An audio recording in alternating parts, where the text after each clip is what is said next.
जय श्री कृष्ण। राधे राधे दोस्तों, आप सभी का दिन शुभ और मंगलमय हो। आप सभी पर भगवान विष्णु की कृपा सदा सर्वदा बनी रहे। आज की वीडियो में आप सुनेंगे भादो मास महात्म्य का अध्याय 9। पिछली वीडियो में आपने यदि 1 से 8 तक के अध्याय नहीं सुने हैं तो आप लोग जाकर उन अध्यायों को सुन सकते हैं। आज का अध्याय शुरू करने से पहले भगवान विष्णु के श्री चरणों का ध्यान करते हैं। प्रेम से बोलिए भगवान विष्णु की जय। अब सुनिए आज का अध्याय, जिसमें मुनियों ने पूछा कि हे ब्रह्मा जी, भगवान श्री कृष्ण का स्नान किस समय और किस विधि से होता है? ये विधि क्यों में श्रेष्ठ, हमें उसकी विधि भी बताइए। तब ब्रह्मा जी इस प्रकार कहने लगे कि मुनियों, श्री कृष्ण, बलराम और सुभद्रा का स्नान परम पुण्यमय और सभी पापों का नाशक है। मैं उसकी विधि आदि का वर्णन करता हूँ, ध्यानपूर्वक सुनो। ज्येष्ठ मास में पूर्णिमा को ज्येष्ठा नक्षत्र आने पर वहाँ हर समय श्री हरि का स्नान होता है। वहाँ सर्व तीर्थ में कूप है जो अत्यंत निर्मल और पवित्र माना गया है। ज्येष्ठ पूर्णिमा को उसमें भगवती गंगा प्रत्यक्ष रूप से प्रकट होती हैं, इसलिए ज्येष्ठ की पूर्णिमा को स्वर्णमय कलशों से श्री कृष्ण, बलभद्र और सुभद्रा जी के स्नान के लिए उस कूप से जल निकाला जाता है। इसके लिए एक सुंदर मंच बनाकर उसे पताका आदि से सुसज्जित किया जाता है। वह सुदृढ़ और सुखपूर्वक चलने योग्य बना होता है। वस्त्र और फूलों से उसे सजाया जाता है। वह खूब बड़ा होता है और धूप से सुवासित किया जाता है। उस पर श्री कृष्ण और बलराम जी को स्नान कराने के लिए श्वेत वस्त्र बिछाया जाता है। उसे सजाने के लिए मोती के हार लटकाए जाते हैं। तरह तरह के बाजों की ध्वनि होती रहती है। एक मंच पर एक ओर भगवान श्री कृष्ण और दूसरी ओर भगवान बलराम भी जब विराजते हैं। बीच में सुभद्रा देवी को पधराकर जय जयकार और मंगल घोष के साथ स्नान कराया जाता है। उस समय ब्राह्मण, क्षत्रिय, वैश्य, शूद्र तथा अन्य जाति के लाखों स्त्री पुरुष उन्हें घेरे रहते हैं। ग्रस्त, स्नातक, सन्यासी और ब्रह्मचारी सभी मंच पर विराजमान भगवान श्री कृष्ण और बलराम जी को स्नान कराते हैं। पूर्वोक्त संपूर्ण तीर्थ अपने पुष्प मिश्रित जल में अलग अलग भगवान को स्नान कराते हैं। फिर शंख, घटा, भेरी, मृदंग, झांझ आदि वाद्यों की तुम ध्वनि के साथ स्त्रियों के मंगल गीत, स्तुतियों के मनोहर शब्द, जय जयकार, बीड़ार और बेड़ूनाथ का महान शब्द, समुद्र की गर्जना के साथ जाल पड़ता है। उस समय मुनिगण वेद पाठ और मंत्रोच्चारण करते रहते हैं। सांगम के साथ तरह तरह की स्तुतियों के पुण्यमय शब्द होते रहते हैं। यति, स्नातक, ग्रस्त और ब्रह्मचारी स्नान के समय बड़ी प्रसन्नता के साथ भगवान की स्तुति करते हैं। श्री कृष्ण और बलराम जी के ऊपर रत्न, दंड, विभूषित चंबर ढुलाए जाते हैं। आकाश में यक्ष, विद्याधर, सिद्ध, किन्नर, अप्सराएं, देव, गंधर्व, चारण, आदित्य, वसु, रुद्र, साध्य, विश्वदेव, मरुद्रण, लोकपाल तथा अन्य लोग भी भगवान पुरुषोत्तम की स्तुति करते हैं। देव देवेश्वर पुराण पुरुषोत्तम, आपको नमस्कार है। जगत पालक भगवान जगन्नाथ, आप सृष्टि, स्थिति और संहार करने वाले हैं। जो त्रिभुवन को धारण करने वाले ब्राह्मण भक्त, मोक्ष के कारण भूत और समस्त मनोवांछित फलों के दाता हैं, उन भगवान को हम प्रणाम करते हैं। इस प्रकार आकाश में खड़े हुए देवता श्री कृष्ण, महाबली बलराम और सुभद्रा देवी की स्तुति करते, गंधर्व गाते और अप्सराएं नृत्य करती रहती। देवताओं के बाजे बजते और शीतल वायु चलती है। उस समय आकाश में उमड़े हुए बादल पुष्प मिश्रित जल की वर्षा करते हैं। मुनि, सिद्ध और चारण जय जयकार करते हैं। इसके बाद देवतागण मंगल सामग्रियों के साथ विधि और मंत्र युक्त अभिषेक उपयोगी द्रव्य लेकर भगवान का अभिषेक करते हैं। इंद्र, सूर्य, चंद्रमा, धाता, विधाता, वायु, अग्नि, पूषा, भग, अरेमा, त्वष्टा, दोनों पत्नियों सहित विवस्वान, मित्र, वरुण, रुद्र, वसु, आदित्य, अश्वनी कुमार, विश्वदेव, मरुदगढ़, श्राद्ध, पितर, विद्याधर, पितामह, पुलत से पुलह, अंगिरा, कश्यप, अत्रि, मरीच, भृंगु, क्रतु, हर, प्रचेता, दक्ष, धर्मकाल, यम, मृत्यु, यमदूत तथा अन्य अनेकों देवता भगवान का अभिषेक करने के लिए इधर उधर से आते हैं और स्वर्णमय कलशों में रखे हुए पुष्प मिश्रित आकाश गंगा के जल से भगवान श्री कृष्ण सुभद्रा तथा बलराम जी को स्नान कराते हैं और प्रसन्नता पूर्वक इस प्रकार उनकी स्तुति करते हैं। संपूर्ण लोकों का पालन करने वाले हे जगन्नाथ, आपकी जय हो। जय हो, आप भक्तों के रक्षक तथा शरणागत वत्सल हैं। संपूर्ण भूतों में व्यापक आदिदेव, आपकी जय हो। योगीवर, आपकी जय हो। जय हो। सूर्य आपके नेत्र हैं तथा आप देवताओं के राजा हैं। वेदों में आप ही सर्वश्रेष्ठ बताए गए हैं। आपने कच्छप अवतार धारण किया था। आप श्रेष्ठ यज्ञ स्वरूप हैं। आपकी नाभि से कमल उत्पन्न हुआ था, इसलिए आप पद्मनाभ कहलाते हैं। आप पहाड़ों पर विचरने वाले तथा योगशायी हैं। आपकी जय हो। जय हो, महान वेग धारण करने वाले विश्वमूर्ति चक्रधर भूतनाथ धरणीधर शेषशायी, आपकी जय हो। जय हो, आप पीतांबरधारी चंद्रमा के समान कांतिमान योग में वास करने वाले अग्निमुख धर्म के आवास स्थान, गुणों के भंडार, लक्ष्मी जी के निवास स्थान और गरुड़ वाहन है। आपकी जय हो। जय हो। हे लोककांत, आपकी जय हो। जय हो। आप परम परम शांत परम सारभूत चक्र धारण करने वाले, सर्पों के साथ रहने वाले, नील वस्त्रधारी, शांति कारक और मोक्षदायक तथा समस्त पापों को दूर करने वाले हैं। आपकी जय हो। जय हो।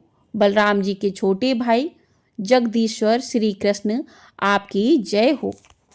पद्म पत्र के समान नेत्रों वाले तथा इच्छानुसार फल देने वाले प्रभु, आपकी जय हो। चक्र और गदा धारण करने वाले नारायण, आपका वक्ष स्थल वनमाला से आच्छादित है। आपकी जय हो।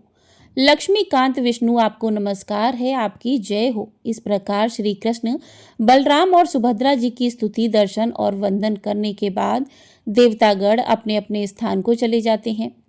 उस समय जो मनुष्य अपने मंच पर विराजमान पुरुषोत्तम श्री कृष्ण, बलभद्र और सुभद्रा जी का दर्शन करते हैं, वे अविनाशी पद को प्राप्त होते हैं। सहस्त्रों गौदान, विधिवत भूमिदान, अर्घ और आतिथ्य पूर्वक अन्नदान, विधिवत ब्रसोत्सर्ग, ग्रीष्म काल में जलदान, चांद्रयण व्रत के अनुष्ठान तथा शास्त्रोक्त विधि से 1 मास तक उपवास करने से जो फल मिलता है, वही मंच पर विराजमान भगवान श्री कृष्ण का दर्शन करने से मिल जाता है।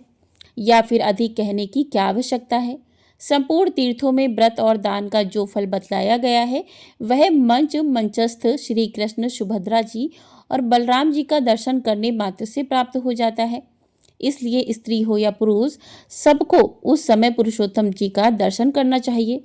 इससे सब तीर्थों में स्नान आदि करने का फल मिलता है। भगवान के स्नान किए हुए शेष जल को अपने शरीर पर छिड़कना चाहिए। इससे पुत्र की इच्छा करने वाली स्त्री को पुत्र की प्राप्ति होती है। सुख चाहने वाले को सौभाग्य मिलता है। रोगार्थ नारी रोग से मुक्त हो जाती है और धन की इच्छा रखने वाली स्त्री को धन मिलता है।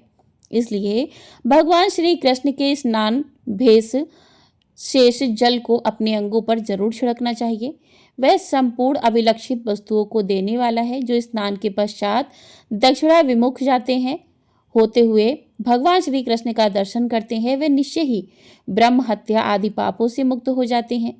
शास्त्रों में पृथ्वी की 3 परिक्रमा करने का जो फल बताया गया है, वही दक्षिणा विमुख यात्रा करते हुए भगवान श्री कृष्ण का दर्शन करने से प्राप्त होता है। अधिक क्या कहा जाए। वेद शास्त्र, पुराण, महाभारत तथा समस्त धर्म शास्त्रों में पुण्य कर्म का जो कुछ भी फल बताया गया है, वह सब सुभद्रा जी के साथ दक्षिण विमुख कर यात्रा करने वाले भगवान श्री कृष्ण और बलराम जी का दर्शन करने मात्र से मिल जाता है।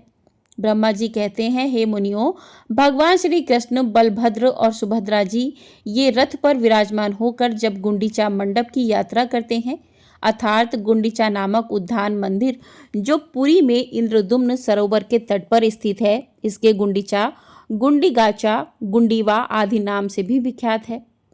तो जब गुंडीचा मंडप की यात्रा करते हैं भगवान, उस समय जिन्हें उनका दर्शन प्राप्त होता है और जो लोग 1 सप्ताह तक उस मंडप में विराजमान भगवान श्री कृष्ण, बलराम और सुभद्रा जी की झांकी करते हैं, वे विष्णु लोक को जाते हैं। मुनियों ने पूछा कि हे जगतपते, इस यात्रा का आरंभ किसने किया। तथा उसमें सम्मिलित होने वाले मनुष्यों को क्या फल मिलता है, इसके बारे में भी विस्तार पूर्वक बताइए। तब ब्रह्मा जी बोले कि हे ब्राह्मणों, पूर्व काल में राजा इंद्रदुम्न ने भगवान से प्रार्थना की कि मेरे सरोवर के तट पर 1 सप्ताह के लिए आपकी यात्रा हो। तब श्री कृष्ण भगवान बोले कि राजन, तुम्हारे सरोवर के तट पर 7 दिनों के लिए मेरी यात्रा होगी। वह यात्रा गुंडीचा नाम से विख्यात और समस्त अविलक्षित फलों को देने वाली होगी। जो लोग वहां मंडप में स्थित होने पर मेरी, बलराम जी की और सुभद्रा जी की एकाग्रचित होकर श्रद्धा पूर्वक पूजा करेंगे तथा जो ब्राह्मण, क्षत्रिय, वैश्य, स्त्री और शूद्र पुष्प, गंध, धूप, दीप, नैवेद्य, तरह तरह के उपहार, नमस्कार, परिक्रमा, जय जयकार, श्रोत गीत और मनोहर वादों के द्वारा आराधना करेंगे, उन्हें मेरी कृपा से कोई भी मनोरथ दुर्लभ नहीं होगा। उनकी सभी मनोकामनाएं पूर्ण होंगी। ऐसा कहकर भगवान वहीं अंतर्ध्यान हो गए और वे महाराज इंद्रदुम्न कृत्य हो गए। इसलिए सब प्रकार से प्रयत्न करके गुंडीचा मंडप में समस्त अविलक्षित वस्तुओं को देने वाले भगवान पुरुषोत्तम का दर्शन करना चाहिए। वहां पुरुषोत्तम जी का दर्शन करके स्त्री या पुरुष जिन जिन भोगों को चाहते हैं उन्हें प्राप्त कर सकते हैं। मुनियों ने पूछा कि भगवान, गुंडीचा की एक एक यात्रा का अलग अलग क्या फल मिलता है? उसे करने से नारी या नारी को कौन सा फल मिलता है, कृपया बताइए। ब्रह्मा जी कहने लगे, ब्राह्मणों सुनो, मैं प्रत्येक यात्रा का फल बताता हूँ। गुंडीचा में प्रबोधिनी एकादशी के दिन फाल्गुन की पूर्णिमा को तथा विश्व योग में विधि पूर्वक यात्रा करके भगवान श्री कृष्ण, बलराम जी और सुभद्रा जी का दर्शन करने से मनुष्य बैकुंठ धाम में जाता है। क्षेत्रों में श्रेष्ठ पुरुषोत्तम तीर्थ बड़ा ही पवित्र, रमणीय, मनुष्यों को भोग और मोक्ष का दाता तथा सब जीवों को सुख पहुंचाने वाला है। जो जितेंद्रिय स्त्री या पुरुष ज्येष्ठ मास में वहां शास्त्रोक्त विधि के अनुसार 12 यात्राएं करके एकाग्र मन से उनकी प्रतिष्ठा करता है और उस समय धन खर्च करने में कंजूसी नहीं करता, वह तरह तरह के भोगों का उपभोग करके अंत में मोक्ष पद को प्राप्त होता है। मुनियों ने कहा कि हे देव, हे जगतपते, हम आपके मुंह से 12 यात्रा की प्रतिष्ठा की विधि, पूजन, दान और फल सुनना चाहते हैं। ब्रह्मा जी कहने लगे कि ब्राह्मणों, जब 12 यात्राएं पूरी हो जाएं, तब विधि पूर्वक उनकी प्रतिष्ठा करें। वह सब पापों का नाश करने वाली है। ज्येष्ठ मास के शुक्ल पक्ष में एकादशी तिथि को एकाग्र मन से किसी पवित्र जलाशय पर जाकर आचमन करें और इंद्रिय संयम पूर्वक पवित्र भाव से सब तीर्थों का आह्वान करके भगवान नारायण का ध्यान करते हुए विधिवत स्नान करें। ऋषियों ने स्नान कर्म में जिसके लिए जैसी विधि बतलाई है उसको उसी विधि से स्नान करना चाहिए। स्नान के पश्चात नाम, गोत्र और विधि का ज्ञाता पुरुष शास्त्रोक्त विधि से देवताओं, ऋषियों, पितरों तथा अन्य जीवों का तर्पण करें। फिर जल से निकलकर 2 स्वच्छ वस्त्र पहने और विधि पूर्वक आचमन करके 108 बार गायत्री मंत्र का मानसिक जप करें।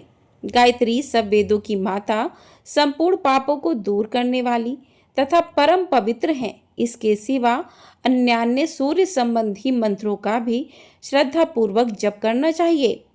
फिर 3 बार परिक्रमा करके सूर्य देव को प्रणाम करें। ब्राह्मण, क्षत्रिय और वैश्य इन 3 वर्णों का स्नान और जप वैदिक विधि के अनुसार बताया गया है, किंतु स्त्री और शूद्रों के स्नान और जप में वैदिक विधि का निषेध है। इसके बाद मौन होकर घर में जाएं और हाथ पैर धोकर विधिवत आचमन करके श्री पुरुषोत्तम भगवान की पूजा करें। पहले भगवान को घी से स्नान कराएं, फिर दूध से, उसके बाद मधु से, गंध से और जल से, फिर तीर्थ के चंदन और जल से स्नान कराएं। इसके बाद भक्ति पूर्वक 2 उत्तम वस्त्र पहनाएं। फिर चंदन, अगर, कपूर और केसर भगवान के अंगों में लगाएं। फिर से पराभक्ति के साथ कमल से तथा श्री विष्णु देवता संबंधी मल्लिका आदि अन्य पुष्पों से भगवान पुरुषोत्तम की पूजा करें। भोग और मोक्ष के दाता जगदीश्वर श्री हरि की इस प्रकार पूजा करके उनके सामने अगर, गूगल और अन्य सुगंधित पदार्थों के साथ धूप जलाएं। अपनी शक्ति के अनुसार घी से दीपक जलाकर रखें। घी या फिर तिल के तेल से अन्य 12 दीपक जलाकर रखें।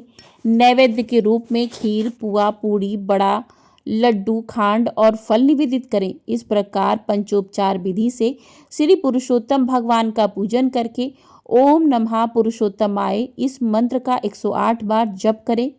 इसके बाद भक्ति पूर्वक भगवान पुरुषोत्तम से इस प्रकार प्रार्थना करें कि भक्तों को अभय प्रदान करने वाले लोकेश्वर हे पुरुषोत्तम, आपको नमस्कार है। मेरा उद्धार कीजिए, मैं इस संसार सागर में डूबा हुआ हूँ। हे जगतपते गोविंद, आपके दर्शन के लिए मैंने जो 12 यात्राएं की हैं वे सब आपकी कृपा से मेरे लिए परिपूर्ण हो। इस प्रकार भगवान को प्रसन्न करके साष्टांग दंडवत करें।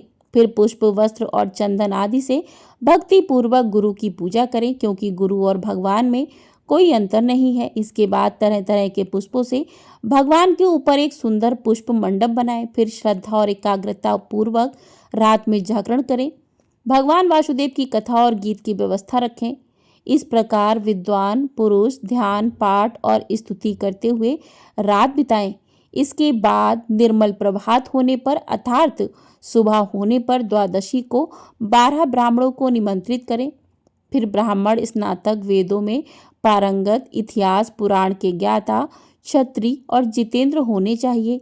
इसके बाद स्वयं भी विधि पूर्वक स्नान करके धुला हुआ वस्त्र पहने और इंद्रियों को वश में रखते हुए पहले भगवान को स्नान कराकर उनकी पूजा करें। भगवान की पूजा के बाद ब्राह्मणों की भी पूजा करें। उनके लिए 12 गौए दान करके श्रद्धा और भक्ति पूर्वक स्वर्ण, छत्री और जूते, धन तथा वस्त्र आदि समर्पित करें। अपनी सामर्थ्य के अनुसार दान दक्षिणा दें। सद्भाव से पूजित होकर भगवान गोविंद संतुष्ट होते हैं।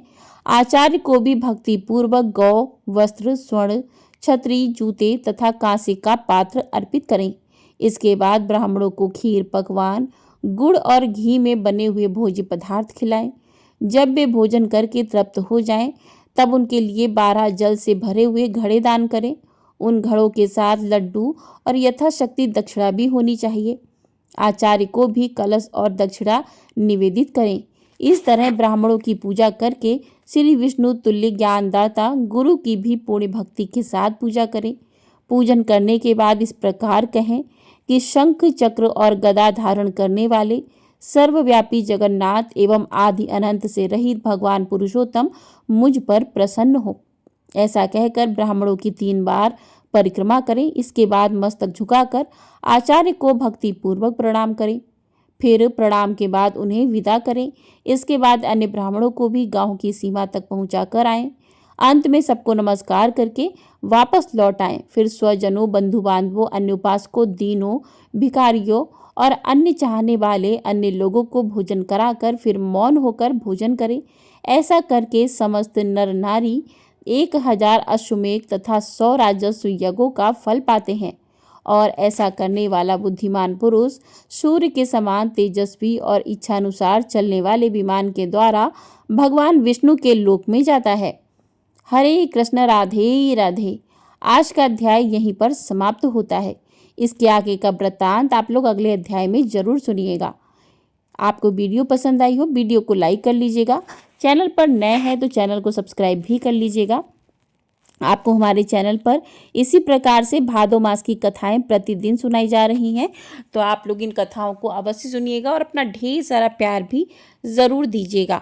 साथ ही आपको हमारे चैनल पर प्रदोष व्रत की कथा भी सुनाई जाएगी और अमावस्या कब की है, अमावस्या तिथि कब से कब तक रहेगी और भाद्रपद की अमावस्या कब रहेगी, हरितालिका तीज का व्रत कब करना है, सभी की जानकारी आपको हमारे चैनल पर मिल जाएगी। तो आप लोग चैनल को सब्सक्राइब ज़रूर कर लीजिएगा। और गाइस, आप लोग जब लाइक करते हैं तो उससे प्रोत्साहन मिलता है और मोटिवेट होते हैं, तो आप लोग वीडियो को लाइक भी कर दिया कीजिए। आप लोगों का लाइक हमारे लिए बहुत ही महत्वपूर्ण होता है। और आपको हमारे चैनल पर हरितालिका तीज की कथा भी सुनाई जाएगी और आपको व्रत में कौन कौन से नियम रखने हैं सभी की जानकारी दी जाएगी। तो आप लोग चैनल को जल्दी से सब्सक्राइब करके बेल आइकन प्रेस कर दीजिएगा। जो घंटी ये दिख रही है उसको प्रेस कर दीजिएगा, जिससे आपको हमारे चैनल पर आने वाली सभी वीडियो समय से प्राप्त हो सकेंगी और आप सभी कथाओं का आनंद ले सकेंगे। और इस वीडियो के कमेंट बॉक्स में हरे कृष्णा राधे राधे अवश्य लिखिएगा यदि आपको वीडियो पसंद आई है। और भगवान विष्णु की कृपा इसी प्रकार से हम सभी भक्तों पर बनी रहे और हम सभी भक्तों की सभी मनोकामनाओं को पूर्ण करें। प्रेम से बोलिए जय श्री कृष्णा, राधे राधे।